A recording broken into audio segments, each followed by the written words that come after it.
Hello and welcome to your Tuesday episode of Contested. We're going to be starting things out discussing the best teams, not the best teams, the middling teams in APAC, as well as the middling teams in NA. Also, we're going to take a look at some of the news for the week, such as the release of Lolshus and the patch notes that went live. Just a brief overview, but that's really about it for us. Finishing off the episode will, of course, be mailbag, but let's get started. I'm Jayne, this is Avast, and welcome to Contested.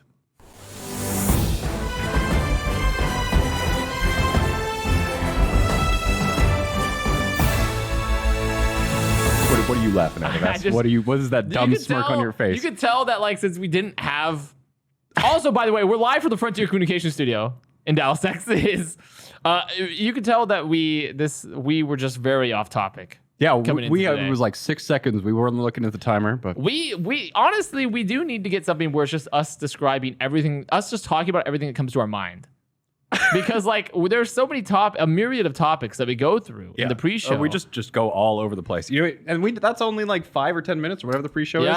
Yeah. Our imaginations could run wild. I really think that we should just keep extending the pre-show until it's longer than Contested, and then just have it replace Contested, where Contested is like the post-show or something. It's very possible that we could do that. But yeah, as Vess said, we're here to actually do a show. And we're doing that show in the Frontier Communications studio here in Dallas, Texas, at the Envy Gaming HQ office place thing. Mike's producing. I'm Jayne. This is Avast. Those are all facts, Jayne. Yep. Those are all true statements.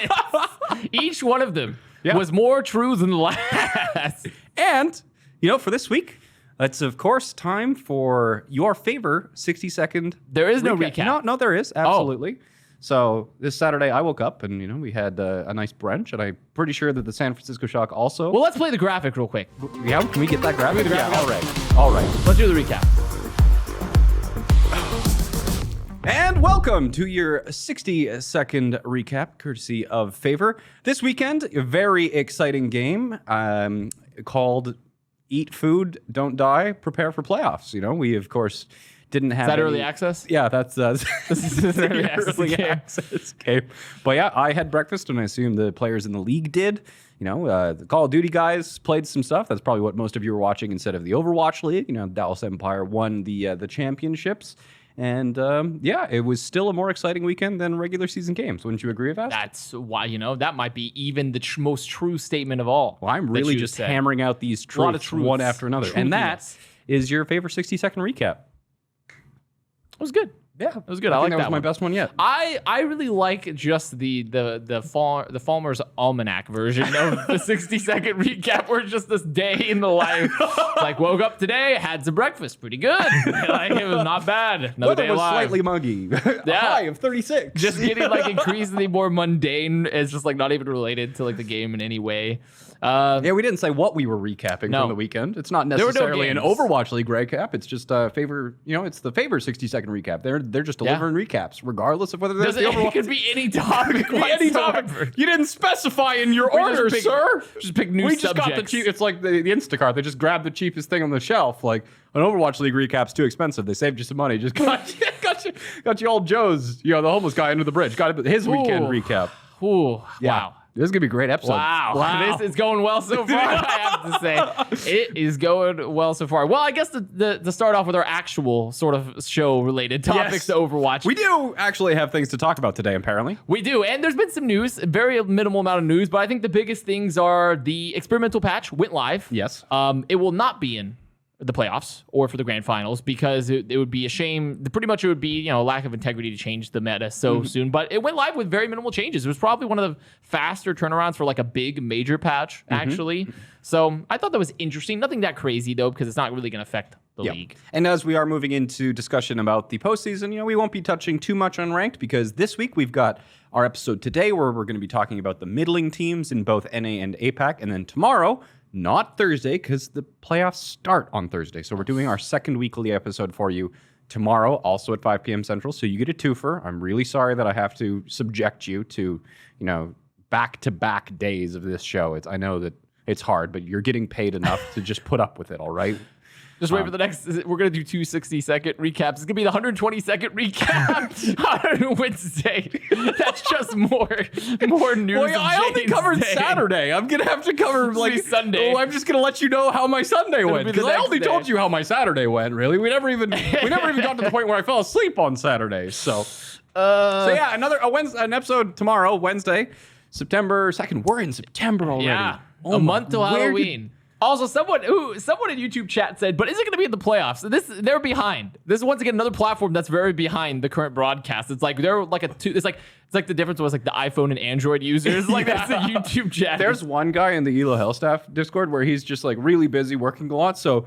He's like a month or two behind on the game, so he just like periodically lets us know like where in the season he is. It's like, just got to the toilet bowl, just watched them. It's a blast from the past. It's like a reminder of what happened like a month and a half ago. But yeah, patch not going to be in playoffs. Not really going to affect anything. So not too much to say about it. But something that's a little bit more interesting and relevant is that Lolshus is gone from the Justice. So pre the GM of the Washington Justice, that's who we're talking about. Originally they had committed to not releasing Lolshus until after he got his American visa, because that was one of the reasons. I mean, they had already released the last English speaking other than Lolshus. So it was kind of like, when is Lolshus being released? We all knew that he was kind of waiting for his visa. It took so long, understandably so. They didn't get the visa. They didn't end up getting the visa, but regardless, they let him go, so that he could be picked up by another team, and another team could go through the fun process that is getting an American visa in the current year. And it's such a terrible situation too, because it's one thing if you miss part of a season, but he literally just didn't ever play in Overwatch League. Mm-hmm. He was assigned since stage 4 of last year of season 2 and has not made it to the States. He has just been completely separate from the team the entire time, not even playing remotely, like just not playing at all. And they made a commitment to try to get him in, to get his visa. That's what they publicly stated, their VP of operations. And it just never happened because the visa situation is so screwed up. Yep, and I think that this is something that Lolshus has probably also been talking about and planning for a while, because it was announced today, but then it was announced later in the day that himself and Happy Cool are already reuniting and returning to Young and Beautiful. And that's probably why they made this announcement today, because I imagine it probably got lined up and he asked for a mutual release. Yes. And I bet Justice was like, please. Justice was probably like, are you saving me on legal fees? Like, yes. Because, the Washington Justice, this goes back to kind of, one of the major differences that we were talking about between Washington Justice and the Boston Uprising is that at least like pre the current GM of the Washington Justice and, the staff, the players, they seem to still care. They haven't given up. Like we've talked about, kind of Boston Uprising seems to, it feels like Boston Uprising either has given up, doesn't care, or things are just beyond salvageable. But like Washington Justice still cares. They didn't have to continue to go through this visa process with Lolshus. It was a commitment that they made. So them being able to, them being nice, generous, committing to actually getting him that visa before they moved forward. Now, to be fair, though, we don't know to what extent they themselves, because honestly, a lot of the times, it doesn't really come to light ever, but a lot of times visa situation that happens for players or staff members or things like that from like all different parts of Overwatch League, a lot of times it's because the party that's in charge of it actually just messes it up. It's awful. And I don't necessarily know if that's the case with Lolshus, because like I just don't have the information. But who knows? It would be really funny if this whole situation was like, Lolshus could never make it to America because they screwed up the visa process initially. Yeah. And then they made a commitment to get him, but they just couldn't fix it because of how badly it was screwed up at the beginning. So then, like, this entire situation just meant that he never made it to the stage. And that's speculation, right? That's speculation. Okay. No, literally no idea if that's the case. Let's definitely put an asterisk on that Put an asterisk on that. But it's more the fact that it has happened in the past with other people from all sorts of different walks of life, from organizational level and staff members, players, that it just got messed up. Like the org itself has just messed it up. I don't know if that's Justice's case at all, though. Completely no idea. But it would just be funny. Just be really funny. That would be funny. And not be funny for Lolshus. It would also not be the first time something like that has happened in the Overwatch League. So, but also, do you know the thing that changes up to, Jayne, just as an aside, is that because with Lolshus being gone now, that changes the amount of players they have on their roster. So theoretically, if they had dropped Lolshus before this, they wouldn't have been able to get Decay.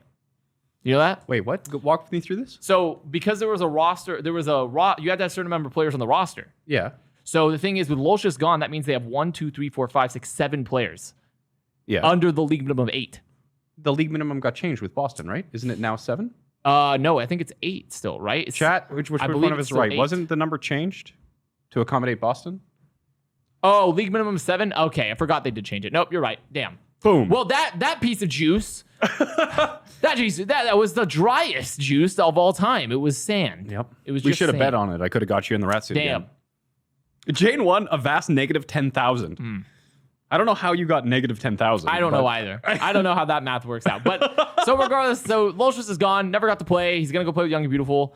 Really unfortunate. You're like half right, though. Oh, Albert is in here to Oh, actually... I'm half right. Albert, tell me why I'm half right. No, tell me why I'm half right. No, tell me why. Tell us both our halves of us being right. Can we just like call him on Discord? Let's get Albert into like... Because him opting not to travel let them sign Decay. What?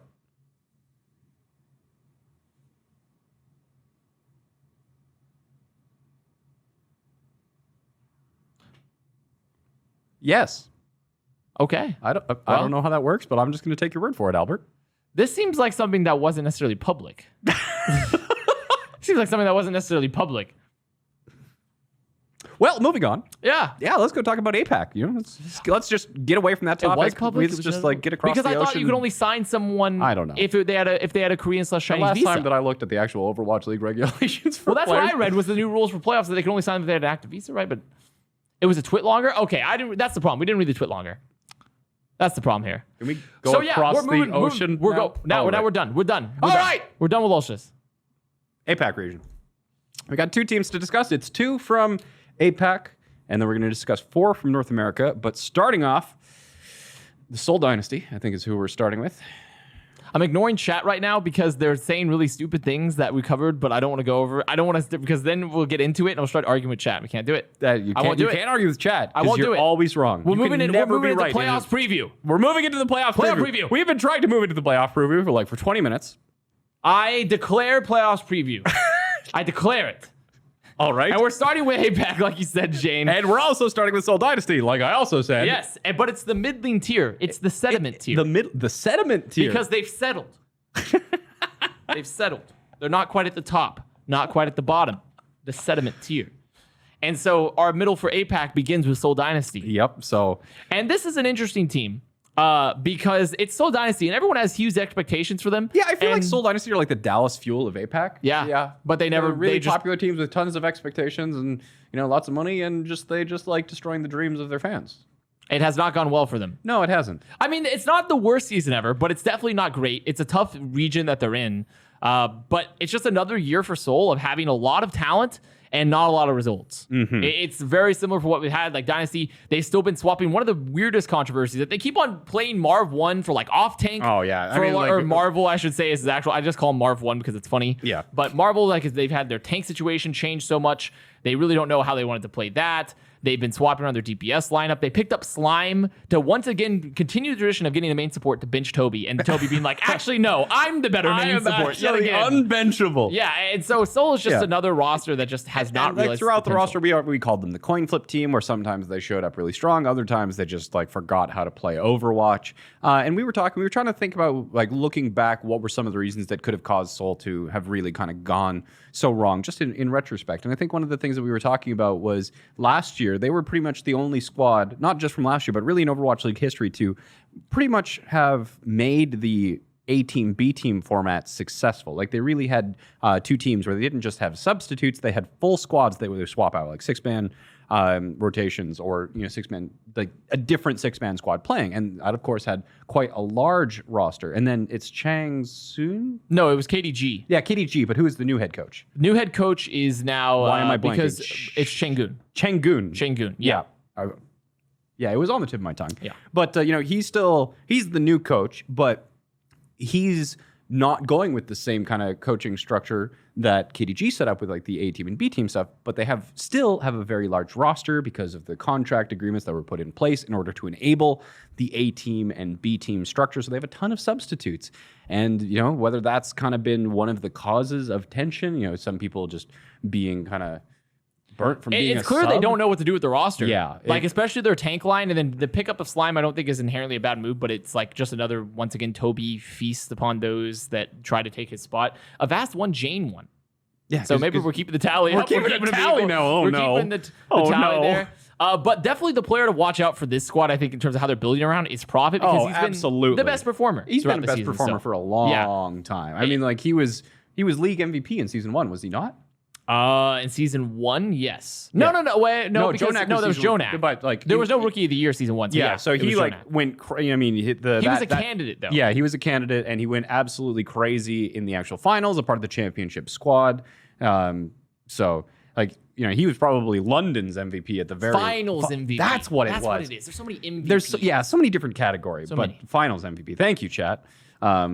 So half a point to each of us? Yeah, half a point to us both there. Well, I think technically I said Jonak before. You said Jonak corrected me, so that's a full point for me. Well, we'll take that into arbitration. So overall, though, Seoul is a roster. Chat is apparently getting tallies now. Chat doesn't get tallies. Chat doesn't get tallies. Because chat can't end up in the rat suit. That doesn't work that way. It doesn't work that way. Unless they'd all go get their own Only people who can show up on this program in a rat suit are able and eligible for tallies. Yeah. That's written into the law. That's exactly how it works. Yeah, Judge Jath and Attorney Av came up with that legislation. Yeah, it was a bill, then it became a law. I learned that from a song. But also the other law of Seoul Dynasty is that Toby does not get benched. That's the other law. And honestly, everyone just stopped trying to replace Toby. I don't understand why people are just, it's like Libero, where like the team is just determined to hate this player. And I'm like, but why? Toby's so good. What happened to Libero? He's still there. He's still there from New York. I didn't mean like literally where did he go, but anyway, that's so for this squad though, it's real about finding what is the roster they want to stick with. Yeah. Working around Prophet because he's been a consistent performer and he is very, very flexible, so he can play whatever they need, and finding the synergies that work for them, because it just points to, again, like, and this is the problem they had season 1. And they sort of fixed it a bit season 2 with KDG, who then is now in the Fusion as head coach, is finding the roster and the matchup that works for them and around some of their star power, essentially. Yeah. And it's so crazy because of the fact that, like, Dynasty has spent the last 3 matches beating up on the London Spitfire. So it's literally just old London Spitfire beating London Spitfire. Yeah. But then they're not good enough to like really have anything else. Just take their anger out, just punching bag. Like, wow. So I just find it so funny that Seoul Dynasty, like, this is the point that they're in. We talked about it last week, but it was of the last 10 games that the London Spitfire have played, 4 of them have been against the Seoul Dynasty, and they have been destroyed in every single one of those matches. So this is just a team that needs to find its identity because it hasn't beaten any really of the top tier squads, like especially not consistently at all. They've had some close matches. They've had some close matches against good teams, but they've also just completely dropped the ball against bad teams. So they just need to build around Prophet and build a roster that makes sense and a composition that makes sense. Just build a successful Overwatch League team. Be good. Just be good. Soul, just be good. True. Dynasty fans have been waiting for this team to be good for 3 years, and it just hasn't.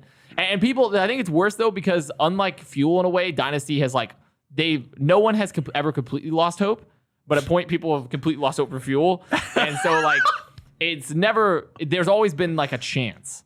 So that for Dynasty, it's just finding an identity for them in terms of like where they can go. That's where they rise to the top, is finding a consistent roster and working around Prophet. But our next team is going to be the Hangzhou Spark. Now this is a team that people have had really, really high hopes for. Of course, they had Pagion join. They had QOQ, who is a very, very player who came in with a lot of hype behind him. And then, of course, Architect was traded from the San Francisco Shock over to the Hangzhou Spark. And this is already a team that has a very, very popular fan base and had, I suppose, higher expectations than the actual success that they've been getting. So, and we talk about them getting second place in the Countdown Cup, but they got, of course, utterly destroyed by the Shanghai Dragons, like just spawn camped levels of destroyed. And really the true grand final from the APAC version of the Countdown Cup happened in the semis between the Guangzhou Charge and the Shanghai Dragons. So, I mean, technically they got to second Countdown Cup, and that was like a good showing, but they didn't have a good showing in those finals, and it wasn't really... No, they got rolled. And also, it's just so disappointing because at the end of last year, they were looking very good.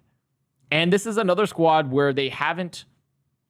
Not only have they not realized their old potential because it was mostly an unchanged roster, but they added in players that everyone was excited about, like QOQ and Architect, and even changed out a coach to what they consider a very well regarded coach with Pagion. And they still haven't found the results at all.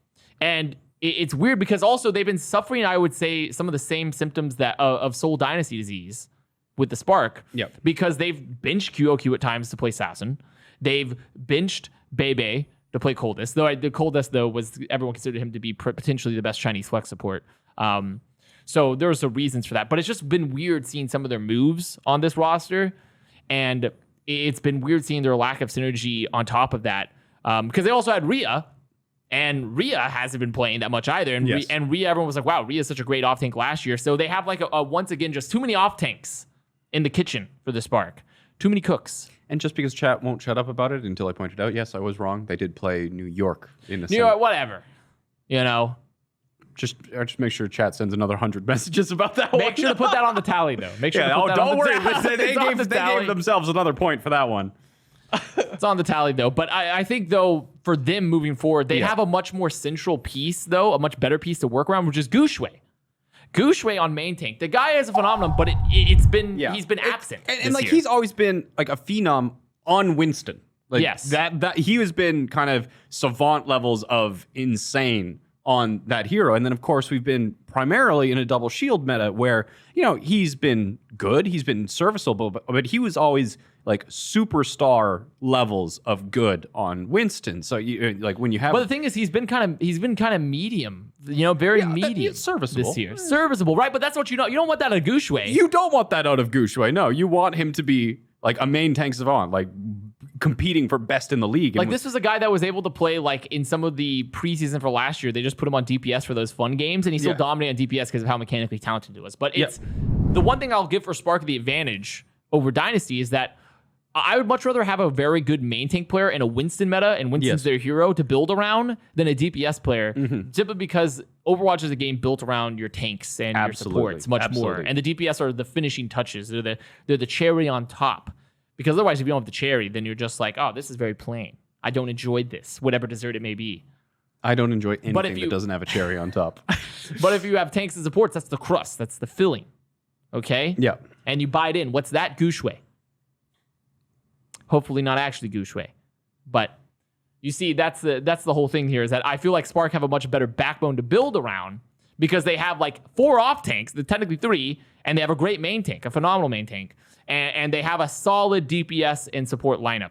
So they just once again need to find what is the roster we're going to be using, and whatever you need to do to get Gushue back to form, you need to do that because he is like the difference maker for the squad, I feel, in terms of actually putting them on the map. I'd agree with that. And there's like, we don't know whether he is still as skilled at Winston as he once was, and we don't know if he's going to be able to kind of get up to those previous levels, in time between this meta shift. Of course, it's been, we're going to have this little break between the actual regular season games and going into the actual playoffs games. So that's kind of like a big unknown that we won't be able to get answers to, and really until that first Spark game in the playoffs. Then why not play a composition with 3 tanks and 3 supports? It's a very honest composition. It is an honest composition. It's an honest one. And I really can't wait for next year when, Overwatch 2 becomes 5v5. Oh, that's right. Rhea hasn't been playing because of wrist injury. That's why he hasn't been playing as much. He has a wrist injury. I would have forgot that as well. So thank you, chat. That's another tally for you. You're just kicking our butts today. It's weird watching Avast being professional. Him getting a job gives me hope. If you can get a job, anyone can get a job. That's not related to the playoff preview at all, actually. So No, minus 1 for tally for the chat of your non-existent tally. Okay?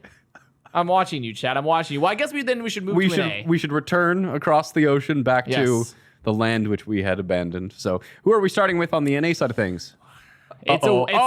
Just that eyebrow maneuver, I know exactly who we're talking about. We know them quite well. They are 8 seed in A.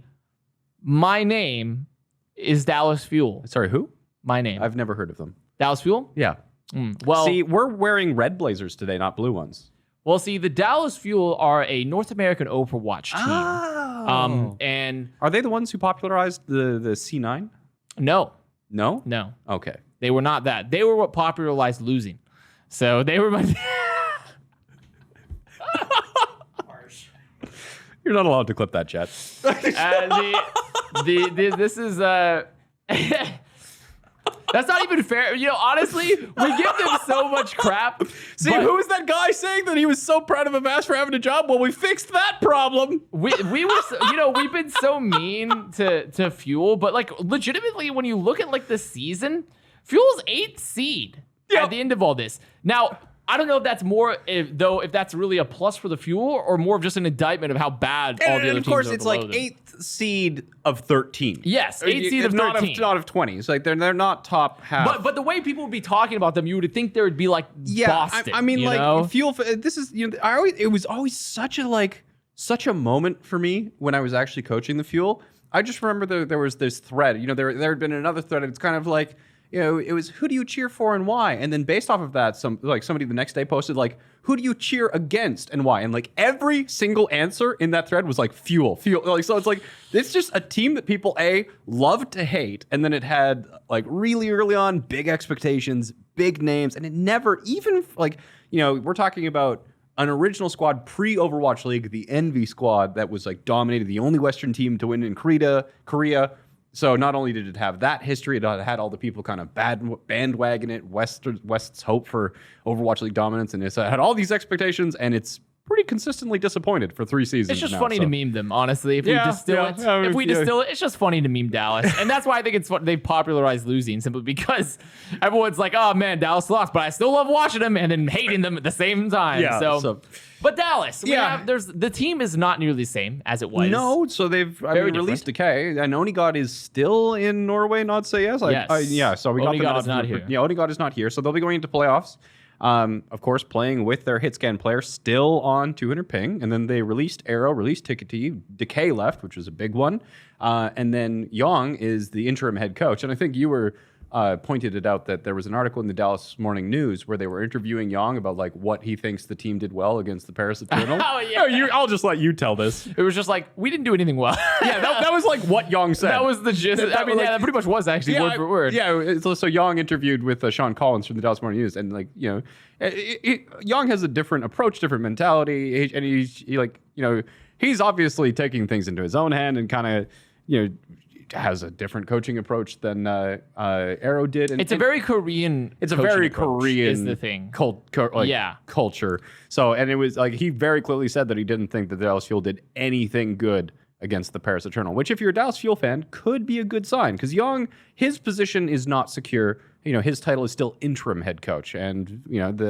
the chief gaming officer, Hastro, is going to have to decide whether or not Yong stays or they rebuild the staff in some way next year. So, when we're talking about the Washington Justice still cares because they picked up Decay, like all signs point to the Dallas Fuel also still caring. And like Yong is playing for his job, basically. Yeah. I mean, at this point, all the players are playing for the jobs because all the contract extensions that might have been done in season 1, if there's any that are currently still playing, I don't think really any of the players that actually have probably received those a lot of them are benched potentially right now.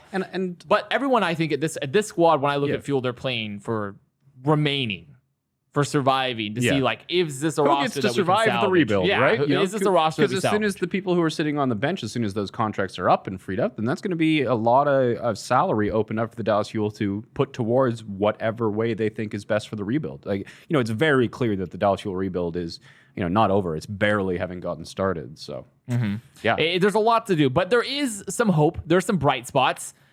And I think one good bright spot for them is the Ginger Avenger. The Ginger Avenger himself, Lucas Meisner. Note is a guy who is criminally underrated at the start of the season. He was. It was even controversy in the World Cup. I really don't put it as much stock in World Cup, but people were like losing their mind over Note being on the Canadian World Cup team. Yeah. And then Canada, to be fair. Over Muffin. Yeah. And to be fair, Canada did shit the bed. Yes. World Cup. Quite hard. Oh, yes. It was an incredible amount of poo. We did. An incredible amount of poo all over the bed. Yeah. But I will say that, like, Note through the season, people still doubted him, but he's always just been a very, very solid player. Yeah. He might have had like a weak game here or there on Sigma, but I definitely think that there's some crazy stats, especially the stats that kind of work on the synergy between himself and Gamsu. Like, they do still have fantastic synergy. They've played together since Boston. They're quite close friends. So I think that like the two of them have been really quite good. And he has a good amount of flexibility on the heroes that matter right now, which are traditionally Sigma and Diva. Mm-hmm. Now, we'd have to see like more when we like the Zarya Hog, if that's even going to be that meta in the playoffs and things like that, if they're going to be playing a lot more Zarya, because the Zarya that he pulled out wasn't necessarily fantastic originally, but also it wasn't a lot of time spent on that hero. But I do think they have a chance with the Dallas tank line to build something great. And also there are bright spots in the other roster. But for me, when I look at Dallas' success, it's pretty much hinging on the tank line performing very well and very coordinated together, and sort of bringing up the other parts of the roster with it. Because I'm not huge on, I'm really not huge on the other parts of it, but I do think that if you have a solid tank line and solid tank players, you will definitely have a reasonable results, because that's the backbone of your team. Yeah, we've had the parts of the Dallas. Of course, Decay was doing some pretty heavy lifting. Now Doha's doing some pretty heavy lifting. Even Crimzo has been having some really good games. But in terms of the roles that are actually kind of working together and building a foundation at a team level, it's definitely since they have one of their bright spots is Note, then I think that since having a great player on that tank role is very important to helping them maybe have some results in the playoffs. I wouldn't hold my breath necessarily if them necessarily do fantastic, but there is hope. And also even Oni got on high ping has had some okay performances. As long as he's on Tracer, just please keep him off Tracer. Yeah. Yeah, he's been his best hero on high ping has been Tracer, Ashe though. for sure. Yeah, and Widowmaker. I mean, as long as he's not playing the top half Widowmaker players, he's been holding his own. So that gives you hope for once he's actually on land. So I do think this is now that we're sort of out of the poo tier of an A, I can sort of and APAC. It's there's more hope to be found with these rosters. But for Fuel, I'm still not confident in them. But they're really their big things of success are working around Note and Gamsu and getting people onto their comfort picks and just building that synergy and buying into whatever Yang is selling. Yeah, and also myself, I'm still I don't know enough about Yang. I don't know exactly how he works. He seems to have a very it's sort of like how the current Justice coaching staff is working, where they're we are going to triple block 12 kajillion hours a day until we get it right. Yeah. And there's advantages and disadvantages. Yeah. And I think there's always an optimal method of how you want to treat a roster. And I don't necessarily know if Yang's method is the best for Fuel. Just from what I know from having interacted with Yang compared to having interacted with Arrow, if I'm going to completely simplify and make it the absolute most reductionist thing ever, it'd be Arrow would be we need to do this better, or this is what we should be doing. And Yang is you're bad. Which is a very Korean coaching style. Yeah, that's you're wrong. Just how it is. Yeah. Don't do this. Right? It's just top up or bottom down or. Well, there's Fuel. So pretty much everyone should be, looking out, but not too hopeful, in my personal opinion. Yeah. But for moving on from Fuel, though, we get to go to the Disappointment Kings. That we continue to move forward up the ladder, but still somehow down the ladder at the same time. Atlanta Reign. The Atlanta Reign. Yeah. Wow. I had such high hopes for this team. You and the rest of their fans. I think I had them at third. Yeah. Yeah. There were people who had them at one. There were definitely people who had them at one. See, the real trick was to not put out preseason power rankings, because But they're fun. but they're fun. All right.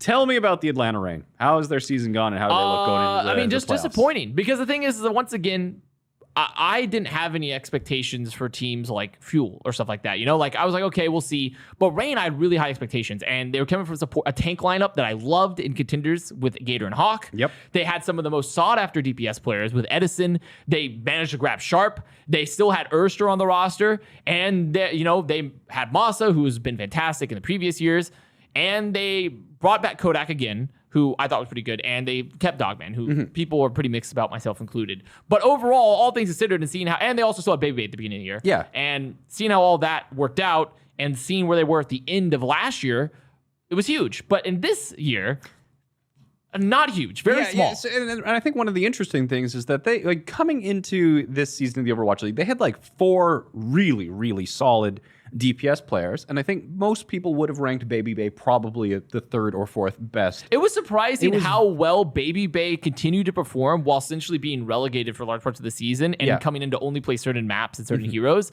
and he still was just so good. He was playing over good. Honestly, I was not that upset when Baby Bay was playing over the likes of Edison. Yes. I really wasn't that upset when Baby Bay was in for those I definitely think that people were, because I remember that a VOD of the Atlanta Reign got leaked. I think it was even beforehand, and it showed that Baby Bay was scrimming, and everybody was like, "Why is this happening?" And they have, all these other really great players. But then Baby Bay, not only with his own performance, but from what we can tell, his leadership and shot calling, strategic presence within the team was really quite good. And now we're kind of seeing that one of the bright spots that we're going to be talking about is Edison. He's come in and he's individually looked fantastic. And Edison, I mean, even when he was contenders, he was one of these people that, everyone knew that him coming into the Overwatch League, he would still be able to compete with some of the other superstar Widowmakers in the Overwatch League. But, just like all of Edison's previous teams, even with GC Busan, he's, like you were talking about in the pre-show, he's kind of like a Fleta-like character. He's always been incredibly good, just fantastic at the heroes that he's played, but he's never won anything. Doesn't really win that much, and it hasn't changed much here on the Reign either. Doesn't win that much equals hasn't won. The last, we actually looked it up, the last time that Edison won anything was when he was in Open Division. Quite a long time. That's quite a long time. That's quite a long time. But the crazy part for me is that Edison is a highlight here, despite not being a staple of their season. Yes, because the Reign. I don't know if I want to call it syndrome or if I want to call something else, fainting spells, like whatever it may be. The Reign just shows not. They collected all the Infinity Stones. Disney, please, Disney, don't take me out. Hey, we're demonetized.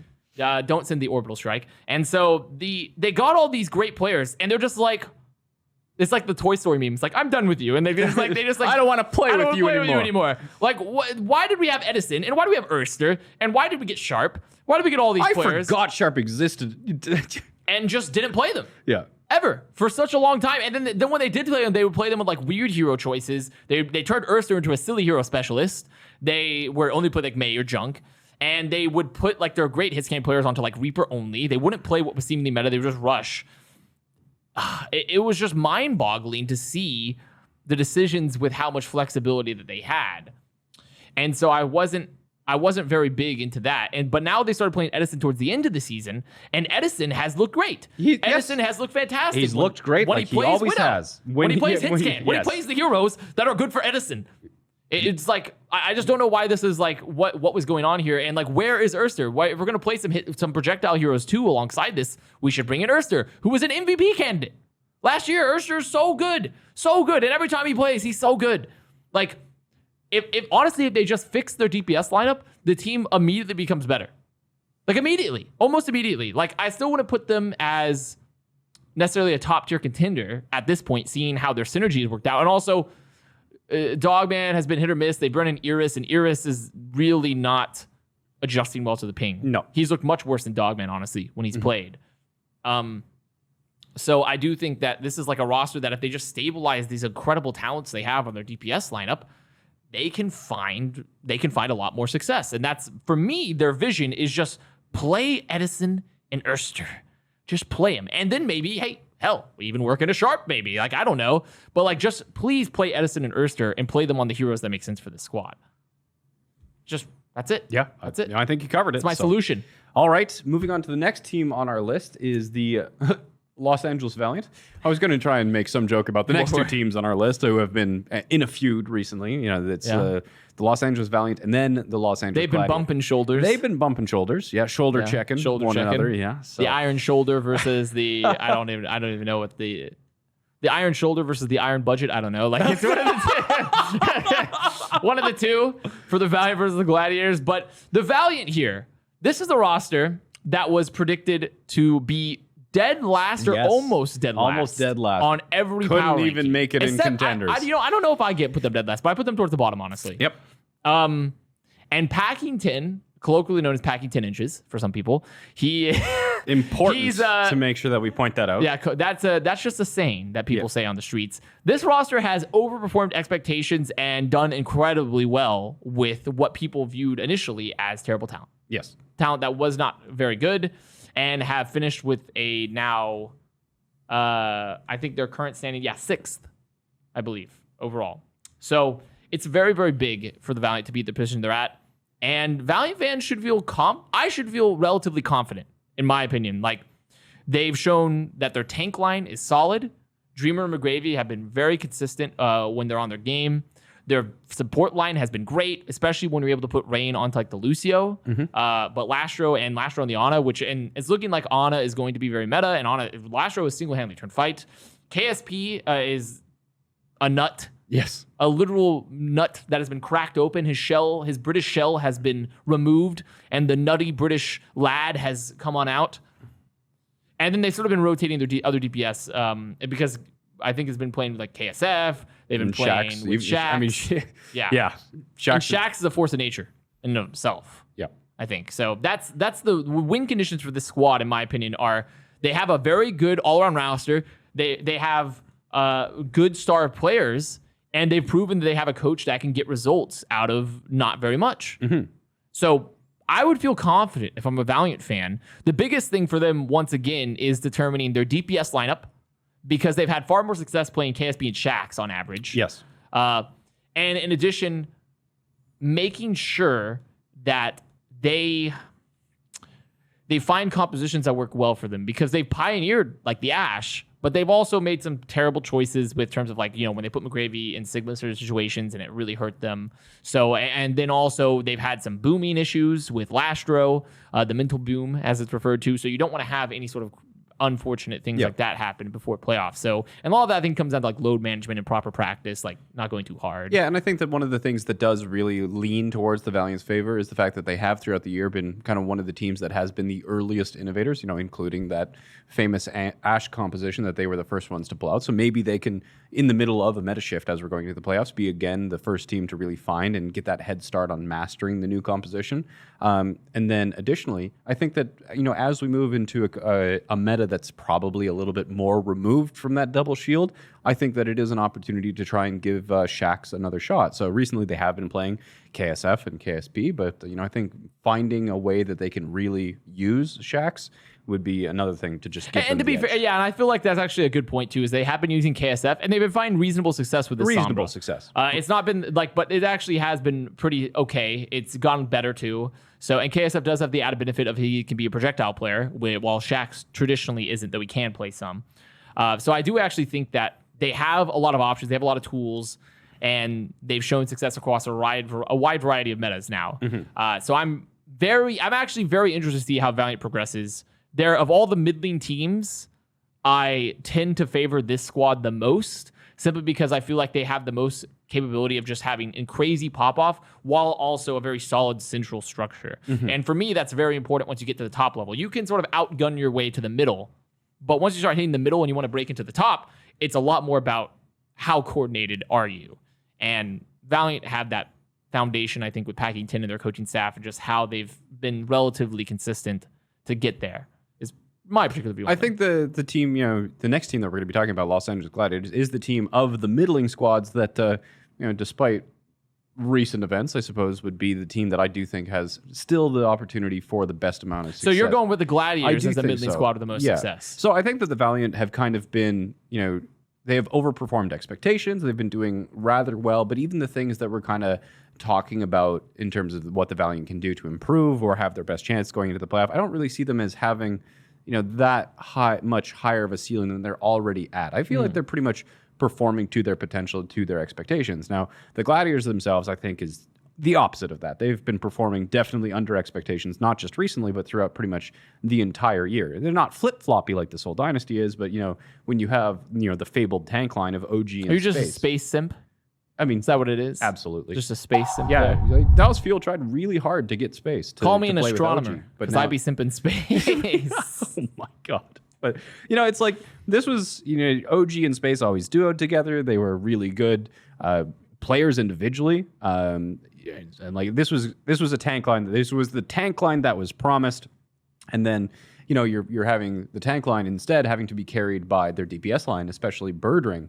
So, and then I don't actually know what happened, but there was something happened on Space's stream indicating that there might be more. Oh, he just sounded boom from ranked. Yeah, so boomed. Yeah. It's like, they might be, and I don't think that they're the only ones by any means, especially with the way ranked is right now. But, we were also talking very early in the season how the Los Angeles Gladiators, mental could be one of the, could be an Achilles heel of an otherwise really potentially powerful squad. Yeah, this is just a roster where they came out with a lot of hype and they'd never really hit their stride. And now they've finally fallen back into it a bit. A bit.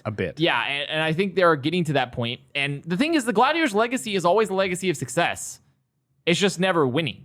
Yeah. Like, that's the thing. You can never. Like, they were the gatekeepers, right? And like what we wanted from the very start of the season was for the Gladiators to finally graduate from gatekeeper status to like really a contender. We wanted them to finally kind of take it to those top tier teams and make the top of North America more exciting. And personally, and that's why I disagree, because I don't see Gladiators making it out. I think they're just so momentum based. They are just like the Newton balls of a team, essentially. Like they need to be set in motion and they need to be going. And the player that really puts that team in motion is Birdwing. Yes. Birdwing does nasty things. Like I was so skeptical of this pickup early in the season. Yeah. And he's crazy. He's been getting better too. Like some of the things that he has pulled off just in the recent games within the postseason and after the Countdown Cup, like he's been consistently that bright spot for the Gladiators, and some of the stuff that he's pulled off in the last couple games has just been absolutely nutty. Like he is at his peak right now. That I think that not only of this season, I think it's like this is peak Birdwing ever. I think he's playing out of his mind. I think some people would maybe make the arguments of like back when he was still in contenders, but like honestly, that's so long ago. So long ago.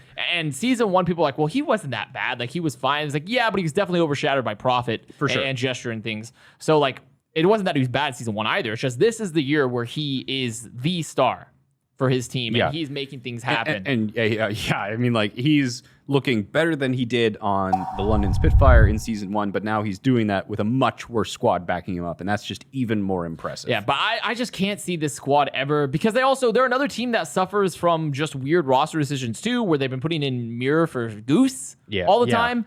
And there's a reasoning behind that, because they feel like they like Mirror like on the BAP and things like more than Goose. But the problem with not having the Goose is that the Goose is doing the swan song, a very different animal. The swan song. Not so much a goose. A goose guffaw, perhaps, to unite the team and bring them all together.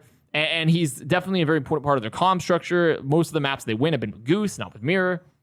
And I do think that he's a very important part of the team. And also, and I've discussed this too at my own stream, but it's like, so there's a very particular mindset to have when you're a support player, much like a tank player.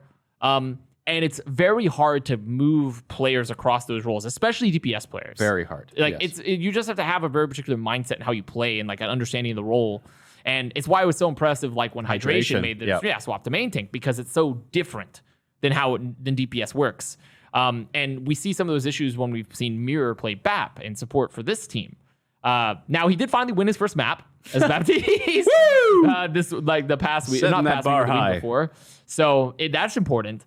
But they need to settle their backline, and they need to somehow harness the potential perpetual energy that is their squad, because I think it's there. But the thing is, the Ooga needs to be added to the Booga to create Ooga Booga, and they haven't found what is the PIMDOS to do so yet. They haven't done it. You're done. I thought you were. That's all I got. All right. Well, that's also.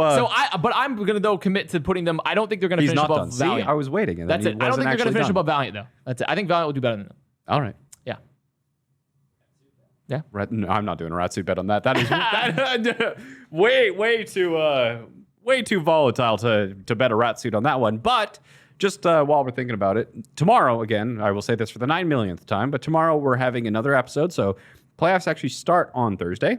So we're moving the Thursday episode of Contested to tomorrow, Wednesday, 5 p.m. Central. And for that, we want to see your brackets, because tomorrow we're going to be discussing the best teams from North America and APAC, but we also want to discuss the brackets going into the weekend. So make sure you submit those brackets wherever you submit your answers to the Contested mailbag, and we'll get to those. Because we have to answer last week's Contested mailbag. We'll do that. But that's like this week's. Show, yeah. That is for tomorrow. Is that some people have already started submitting them in my Discord too, so we'll go over those. But submit them in my Discord in the Contested mailbag, and the subreddit, and the YouTube comment section for Envytv. Put them everywhere. So far, we still have not had a comment, I think, on the podcast reviews. You're saying that again, I haven't checked, but I'm still assuming. You said that. I'm still assuming. It's been 5 days. We made such a big deal of it last Thursday. But put them there. We'll look at the brackets, because also if you make a great bracket, we'll give you VIP in the channel, perhaps, if you get the perfect bracket. I mean, if you get the perfect bracket, isn't the Overwatch League having like a $100,000 perfect bracket challenge? What? Isn't that a thing? Isn't that a campaign? Huh? Isn't that a thing? We should enter that. Oh, really? They're having I didn't even see that. $100,000 prize? Yeah, for if you get a perfect, including like all things. Wow. Yeah, 100,000. Didn't even see that. I mean, the chance. Don't you also have to like predict the scores as well as who wins and who loses? You have to have perfect match scores it's then, too. crazy hard. Well, there's only one person that will get that right, and it's the wheel. I'm sure there's somebody out there the wheel. who had to do the math on how likely that is and then buy insurance on that. I'm sure that would be a cool job to figure out the odds of that and then figure out how expensive the Being insurance is to adjuster for Overwatch League. Somebody had to do that. That was somebody's job. Somebody got paid to do that for sure. For sure, that was somebody's job. But either way, send those brackets. We'll take a look at them tomorrow because, like Jayne said, tomorrow we're going live at our normal times at 5 p.m. Central. But it is for the final day of the best teams. And I bet there'll be more contention there with chat. Chat will be doing a lot of tally marks tomorrow. Oh, yes. Because they won't like necessarily like what all of the criticisms for the best teams may be. But for today's mailbag. What was today's mailbag? Or not today's mailbag, but last week's We just wanted to see what you guys do when Overwatch League isn't on. So, yeah, it was a really in-depth technical analytical There's some question. good ones. There were some good ones? I have them all What'd you tallied up have? right here. So I have from Butters saying, when Overwatch League isn't on, I play ranked, which makes me depressed. I look at Twitter and Reddit, which makes me depressed. Maybe I'll watch some anime. Clap, which only depresses me if I watch the romance variety. This is a very sad comment so far. I don't do schoolwork because on top of my massive senioritis, I hate senioritis. It's virtual school, so I'm pretty checked out at this point. And then 2 people reacted with Sag in the Discord. So that was a depressing comment, honestly, Butters. All right. And I think really the root of the issue is you watch anime. That was the problem there. That's the root of the problem. That makes sense. Yeah. That makes sense. Would you like to go next? Yeah, I had a comment from Homebound 11. And he said, on weekends, I deliver pizza for a major pizza company whose mascot is a father with a very standard Papa John's. All right. I would listen to games as if they were radio calls through my It's cars. Father Joe. We have to make sure we can't do any trademark conflicts here. Father Joe's Pizza. Go on. Go on. It's amazing that, yeah, anyway, I'm not even going to say that one out loud. I would listen to games as if they were radio calls through my car's stereo system. The sound design in Overwatch, plus the commentary, really gives you enough insight as to what is going on, despite only using the sound. With no games, I will have to return to my normal plan of listening to podcasts while driving around, unhappy face. Oh, he even gives podcast recommendations. My history can beat up your politics. Hardcore history, Bombarded, One Shot, The Adventure Zone, Congressional Dish, No Agenda Show, Mo Facts with Adam Curry. Do you listen to any of those? No. Uncultured Swine. I don't. I'm gonna be honest. I don't actually listen to any podcasts ever. Uncultured Swine. The thing is, I enjoy going on to podcasts myself and talking about things, but there's something about, and I like being in rooms discussing things with people, but I can't sit down and listen to podcasts. No, you know? I mean, Joe Rogan just put out a 5.5-hour podcast with Duncan Trussell. Well, listen, once again, I don't listen to podcasts. Like, I like talking to people about things. Like, we talk about all sorts of crap, and we could do that for hours, and we could record it. But like, I just don't like going back and listening to podcasts. Is that weird? Does that just mean you just like listening to yourself talk? That could be. It could Would do you my listen to a intense podcast narcissism. of yourself? No, definitely not. Because I just wouldn't be, because it's something I've already done. He's like an artist that doesn't appreciate art. I don't know. It's mean, weird. like, I don't watch other Twitch streamers. But I watch Twitch streamers though. I do. Yeah. But it's mostly like event streams, like but like, you know, I will watch other Twitch streams. I think legitimately something is wrong with me. I'm not sure what. I'm not sure what. Well, that doesn't exactly take a genius to figure out. Yeah, exactly. So thank you, doctor. Thank you. But so let's move on to the next comment. This is from Tree Guy in my Discord. When Overwatch League isn't, we'll go Hold on. on a second, I have to correct this. Albert's like, Jayne, you said you watched live streams. I mean, like, so I'm the kind of guy, and people always like, I'm the kind of guy who, when I watch Twitch, I like channel surf. So I will have like a different Twitch streamer on each monitor and just like swap between streamers. I'll only spend like 5 or 10 minutes in a Twitch stream at a time. Like, I won't actually watch like a full stream from a single person. I just like, I channel surf. And then, yeah, people have walked by my computer sometime and just have like 3 Twitch streams open. And people are like, how do you do that? It's just, how do you? I mean, you just put all your eyes. It's in like being at like a dinner and there's a whole bunch of conversations happening around the table, and then you can just like chime in on. I mean, sort of, but then the subtleties of human body language and things like that are sort of lost over the digital. I don't know if it works quite the same, But, justify it however you want to do. That is a really interesting. I'm going to contemplate on that later. But Contemplate down on that one. So the other comment here that I have, there's another great one, is from Tree Guy in my Discord saying, when Overwatch League is on, I try to distract myself from my frail mortality and the constant passage of time, which whittles away at everything around me, from the people I love to the world around me. I do this by doing schoolwork, consuming meaningless media, which pads my life with useless moments, and spending time with friends, which only makes me further realize how fast time goes. All of this is for naught, though, as one day everyone and everything, including me, will be gone. I really love that we Discord. just sandwich Doing good competitive stuff, huh? Overwatch analysis and discussion See, with now just I the could- most surreal, absurdist humor. I could read that sort of stuff all day. I could read stuff like that all day. But if you turn it into a podcast, wouldn't watch it. You wouldn't watch like him and another guy like him on a podcast talking about things like that? No, probably not. What is wrong with you? But if they turned it into like an audio book, I'd listen to it. What is different or just a between an normal audiobook and book? a podcast? No, probably not an audiobook. Maybe just a normal book. Or if you turn it into like a movie. I love movies. I watch so many movies, actually. It's crazy how many movies I watch. Hex and I, like, are Hex and Achilleos, like, us three are like the Overwatch movie guy trio. And we just like talk movies with each other like all the time at TV shows. That's all we do. So, but podcasts, don't talk about those. Don't talk about those at all. No podcasts. You're really just mystified over this one. Oh, yeah. Huh?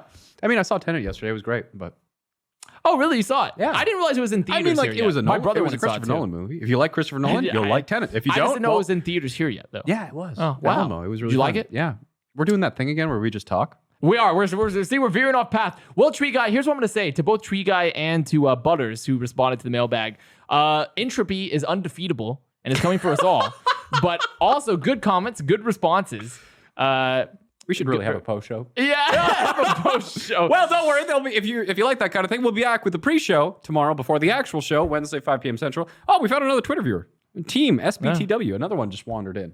We're also live on Twitch and YouTube, by the way. All at the same time. So it's not just one viewer on Twitter. But tomorrow we're going over the best teams in an A&A pack. And giving us what their sort of road to success, how they're gonna be looking. We're gonna also be looking over your brackets to get see those what in. your brackets may be for the postseason of both NA and APAC. You can put them in in my Discord, in the Envytv YouTube comment section, generally there's a contested mailbag Reddit thread on the Compo W. There's also a contested mailbag subreddit, so you can do it both there, or you can use podcast reviews. You could be the first one.